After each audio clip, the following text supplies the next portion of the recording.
दोस्तों, 3 कारोबार मुकम्मल तौर पर कोलैप्स हो जा रहे हैं। मेरी आपसे गुजारिश है, मैं 10 बस्ता आपसे गुजारिश करता हूं कि खुदा का नाम है 3 कारोबारों में इन्वेस्ट मत कीजिएगा, वरना सारी जिंदगी आपकी नस्लें पछताएंगी। ये 3 कारोबार कौन से हैं, जुड़े रहिए मेरी इस वीडियो के आखिर तक। मरकजी बैंक के आदाद शुमार के मुताबिक ये जाहिर होता है कि जो गैर मुल्की सरमायाकारी का आउटफ्लो होता है वो मुनाफा होता है, और वो रवां साल के इब्तदाई 9 महीनों में पिछले साल की मालियत के 5वें हिस्से पर आ चुका है। यानी सरमायाकारों का मुनाफा मिसाल के तौर पे जो पहले 50 रुपए था अब 10 रुपए पर आ चुका है।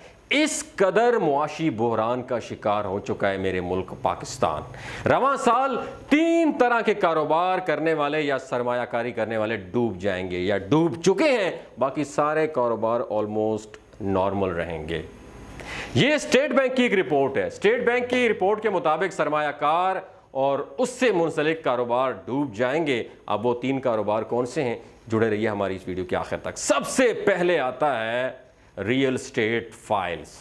रियल स्टेट एक ऐसा कारोबार है पाकिस्तान का जिसकी फाइल्स मार्केट में बेतहाशा पैसा लोगों ने खपा रखा है, यानी इन्वेस्ट कर रखा है। बेशुमार इन्वेस्टमेंट की अपॉर्चुनिटीज होने की वजह से 2022 में लोगों ने बेतहाशा पैसा इन्वेस्ट कर दिया है। 2021 और 22 तक 2 खरब का नुकसान हुआ है।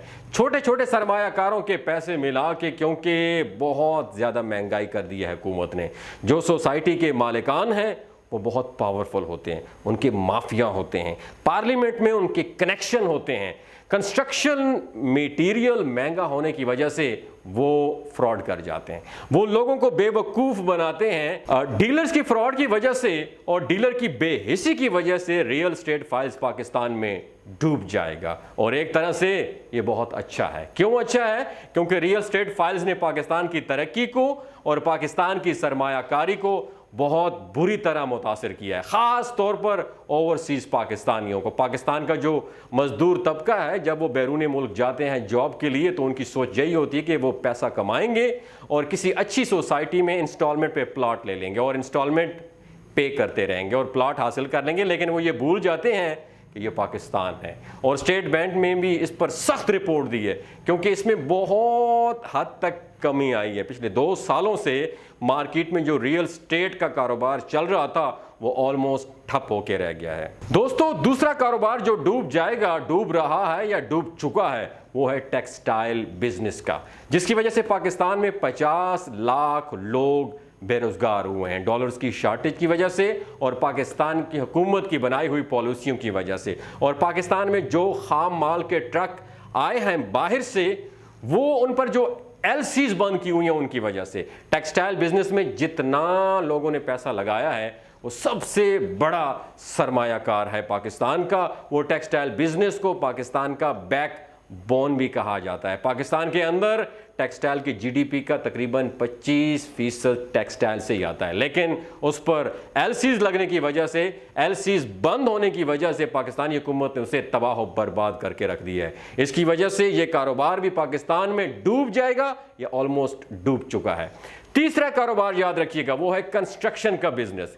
कंस्ट्रक्शन बिजनेस एक ऐसा कारोबार था जिसमें कंस्ट्रक्टर हजरात थोड़ी सी सरमायाकारी करके बहुत मुनाफा कमा लेते थे, लेकिन अब ये बिजनेस मुकम्मल तौर पर डूब चुका है। जो बड़े बड़े बिजनेसेस हैं, कंस्ट्रक्शन कंपनियों के डीलर हैं, वो अब पाकिस्तान में काम करना नहीं चाहते। ये एक इनएफिशिएंट मार्केट है और इनएफिशिएंट मार्केट में कंस्ट्रक्शन का काम डूब चुका है। अब अगर आप बात करें कि कंस्ट्रक्शन तो हो रही है, तो अगर ओवरऑल रिपोर्ट तैयार करें और पूरे पाकिस्तान की बात करें तो कंस्ट्रक्शन का काम तकरीबन रुक चुका है। अब 5 मरले का घर बनाने के लिए लोगों के पास प्लाट तो हैं, लेकिन घर बनाने के लिए उनके पास पैसे नहीं है। परचेजिंग पावर कम हो चुकी है, कुव्वत खरीद कम हो चुकी है। अगर आज आप देखें सोसाइटी मालिकान, जो बड़ी बड़ी सोसाइटीज़ हैं, आप डीएचए की बात करें, बहरिया टाउन की बात करें, ब्लू वर्ल्ड सिटी की बात करें, इतिहाद टाउन की बात करें, लिबर्टी लैंड्स की बात करें, ब्लैक सिटी की बात करें, फिजाइया की बात करें, एएसएफ कॉलोनी हाउसिंग सोसाइटी की बात करें, बड़ी बड़ी सोसाइटीज़ के अंदर काम तकरीबन रुक चुका है। इसकी वजह यह है कि कम आमदनी वाले तरक्की पजीर ममालिक के मुकाबले में पाकिस्तान की जो गवर्नेंस है वो काफ़ी ज़्यादा नाकिस है। पाकिस्तान की जो फीकस आमदनी पैदावार वाली उसमें तवाज़ुन नहीं है। वो अदायगी के बहरान में अहम किरदार अदा करती है, लेकिन पाकिस्तान में ऐसा बिल्कुल भी नहीं है। जहां मुल्क इतना ज़र मुबादला कमाने से कासिर हो जाए, वहां दरामदात के लिए फ़ंड्स बहुत ज़्यादा कम मुहैया करता है। पाकिस्तान में मुमकिन सरमायाकारों को ऐसे ही चैलेंजेस का सामना है जो दूसरे तरक्की पजीर मुल्कों में मौजूद है, जैसे कि regulatory risk, taxation system. Pakistan में बहुत ज़्यादा टैक्सेस लग गए हैं। पाकिस्तान के पब्लिक सेक्टर की जो फैसला साजी है उसमें बहुत ज़्यादा करप्शन है, और पाकिस्तान एक ममनू और चैलेंजिंग मार्केट बन चुका है जिसमें मौके और मेंटेनेंस बहुत कम है। स्टेट बैंक ऑफ पाकिस्तान ने रिपोर्ट तैयार की है कि जुलाई से मार्च के दरमियान पाकिस्तान से आउटफ्लो 23 करोड़ 30 लाख डॉलर रहा, जिसमें एक साल कबल 1 अरब 27 करोड़ डॉलर के मुकाबले में 81% या 1 अरब 3 करोड़ 40 लाख डॉलर की कमी आई है। पाकिस्तान IMF के पास जा रहा है 1.5 अरब डॉलर के लिए, लेकिन पाकिस्तान की हुकूमत अपनी नाकस कारकर्दगी की वजह से 1 अरब 3 करोड़ 40 लाख डॉलर का नुकसान कर रही है, वो भी सालाना। लेकिन ज़र मुबादला के बहुत कम ज़खायर हुकूमत के लिए दर्द सर बने हुए हैं, और पाकिस्तान के मालियाती इदारों का कहना है कि पाकिस्तान से बाहर के ज़खायर को बचाने के लिए जानबूझकर पाकिस्तान का आउटफ्लो कम किया जा रहा है। अगर आप देखें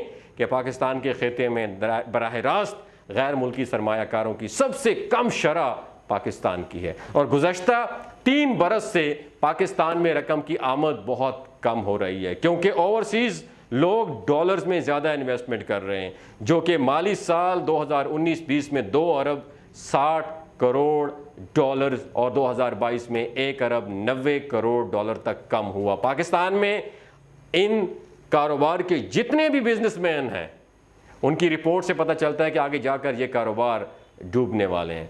अगर आप ये कारोबार करना चाहते हैं तो थोड़ा सा इंतज़ार ज़रूर करें। अगर आप real estate files, textile business या कंस्ट्रक्शन का कारोबार करना चाहते हैं तो ये सही वक्त नहीं है। इसके लिए आपको सरासर नुकसान होगा इस वक्त, तो थोड़ा सा इंतज़ार करें, अच्छे वक्त का इंतज़ार करें। जब हालात ठीक होंगे तब इन 3 कारोबार में बिज़नेस ज़रूर कीजिएगा। शुक्रिया।